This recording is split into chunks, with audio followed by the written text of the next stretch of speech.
ప్రపంచంలో ఏ దేశం తీసుకొని సాహసోపేతమైన నిర్ణయం నేపాల్ ప్రభుత్వం తీసుకుంది. ఇదే ఇప్పుడు ఆ దేశంలో తీవ్ర విధ్వంసానికి కారణమైంది. దేశంలో సోషల్ మీడియాను బ్యాన్ చేస్తూ తీసుకున్న నిర్ణయం ఆ దేశాన్ని అట్టుడికేలా చేసింది. దేశవ్యాప్తంగా Facebook, Instagram, YouTube, WhatsApp, Twitter వంటి 26 ప్రధాన సోషల్ మీడియా ప్లాట్ఫామ్లపై నేపాల్ ప్రభుత్వం బ్యాన్ విధించింది. సోషల్ మీడియా నిషేధం కారణంగా రాజధాని కాఠ్మండ్లో తీవ్ర ఉద్రిక్త పరిస్థితి నెలకొంది. నేపాల్ ప్రభుత్వం కొత్త నిబంధనల ప్రకారం రిజిస్ట్రేషన్ పూర్తి చేయని సోషల్ మీడియా ప్లాట్ఫామ్లను బ్లాక్ చేసింది. అయితే ఈ నిర్ణయం ఆ దేశ ప్రజల్లో తీవ్ర అసంతృప్తిని రేపింది. సోషల్ మీడియా నిషేధం వల్ల వ్యక్తిగత కమ్యూనికేషన్, వ్యాపార కార్యకలాపాలు, విద్యారంగం, పత్రికా స్వేచ్ఛలపై ప్రతికూల ప్రభావం పడుతోందని ఆరోపించారు.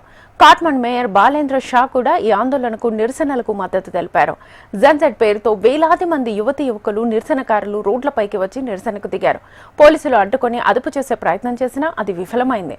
అంతకుముందు నిరసనకారులు నేపాల్ పార్లమెంట్లోకి వెళ్లే ప్రయత్నం చేశారు.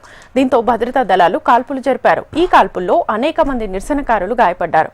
చాలా మంది నిషేధిత ప్రాంతాల్లోకి దూసుకెళ్లారు. పోలీస్ బారికేడ్లను దాటుకుంటూ పార్లమెంట్లోకి పరుగులు తీశారు. ఘర్షణలు తీవ్రమవడంతో పోలీసులు అనేక ప్రదేశాల్లో కాల్పులు జరిపారు. కాల్పుల్లో 3 మృతి చెందగా పలువురికి తీవ్ర గాయాలయ్యాయి. పరిస్థితి అదుపు తప్పడంతో అప్రమత్తమైన అధికారులు రాజధాని సహా పలు ప్రాంతాల్లో కర్ఫ్యూ విధించారు. దీంతో అక్కడి పరిస్థితులు తీవ్ర ఉద్రిక్తంగా మారిపోయాయి. దీంతో నేపాల్ ప్రభుత్వం స్థానికంగా ఆర్మీని రంగంలోకి దింపింది.